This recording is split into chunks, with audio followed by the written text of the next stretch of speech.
Tu crois encore que les mots suffisent pour savoir si quelqu'un tombe amoureux. Alors tu passes à côté de 93% de ce qui se joue vraiment. La science est catégorique. Le langage non verbal est le canal principal de l'attirance. Pourtant, la plupart des gens restent scotchés au contenu des textos ou aux paroles prononcées.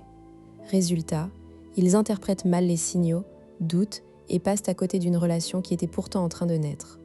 À la fin de cette vidéo, tu sauras repérer les 7 signaux non-verbaux qui trahissent un début d'amour, tu auras des techniques pour les provoquer subtilement et tu ne te feras plus jamais avoir par des paroles vides.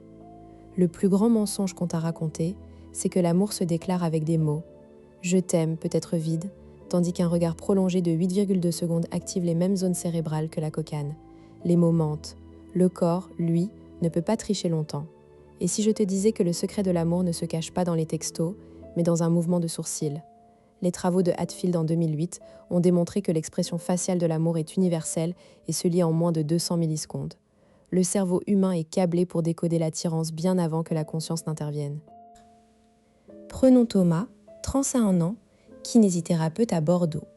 Il rencontre Clara dans un café. Elle lui sourit, ils discutent 20 minutes. Thomas repart avec son numéro, mais il doute. Est-ce qu'elle est vraiment intéressée? Il analyse ses textos. Elle met 3 heures à répondre, elle dit « ah ah » à une blague pourrie. Il est perdu. Pourtant, pendant la discussion, Clara a fait 4 choses que Thomas n'a pas vues. Elle a incliné la tête en l'écoutant, elle a touché sa propre nuque 2 fois, elle a croisé ses jambes vers lui et elle a dilaté ses pupilles visiblement. Thomas, focalisé sur les mots, a tout raté. Comment reconnaître ces signaux dans ta vie dès aujourd'hui? Commence par observer le corps dans son ensemble. Ne te fie jamais à une seule micro-expression. Cherche des clusters, au moins 3 signaux simultanés. Et surtout, sois attentif à la direction des pieds. En amour, les pieds sont les plus honnêtes. Ils pointent toujours vers la personne qui attire. Primo, la technique du regard prolongé. Quand tu parles à quelqu'un, soutiens son regard 2 secondes de plus que d'habitude. Si l'autre ne détourne pas les yeux et que ses pupilles se dilatent légèrement, c'est un signal fort. Tu peux même tester en comptant mentalement.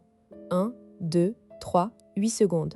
Si elle soutient 8 secondes sans cligner, le cerveau libère de la phényléthylamine, le neurotransmetteur du coup de foudre. Secondo, le miroir corporel invisible. Observe la posture de l'autre. Si elle croise les bras, croise les tiens aussi.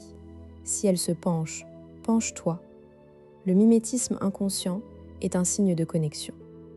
Mais pour le provoquer, commence par adopter une posture ouverte, paume visible. Si l'autre reproduit tes gestes dans les 30 secondes, le courant passe.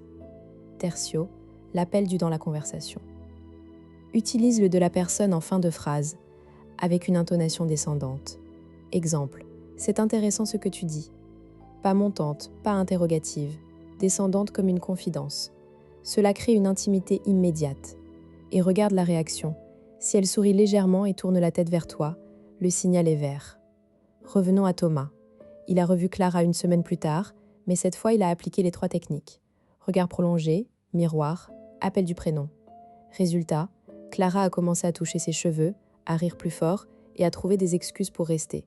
3 semaines plus tard, ils étaient en couple.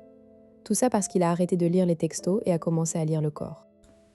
La vérité finale est simple, l'amour ne se dit pas. Il se montre.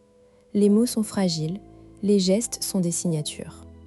Alors la prochaine fois que tu te demanderas « est-ce qu'il ou elle m'aime ?», ne regarde pas ton téléphone. Regarde ses yeux, ses mains, ses pieds. Et si tu veux aller plus loin, abonne-toi, active la cloche et on se retrouve dans la prochaine vidéo pour décrypter les 7 signaux d'attachement.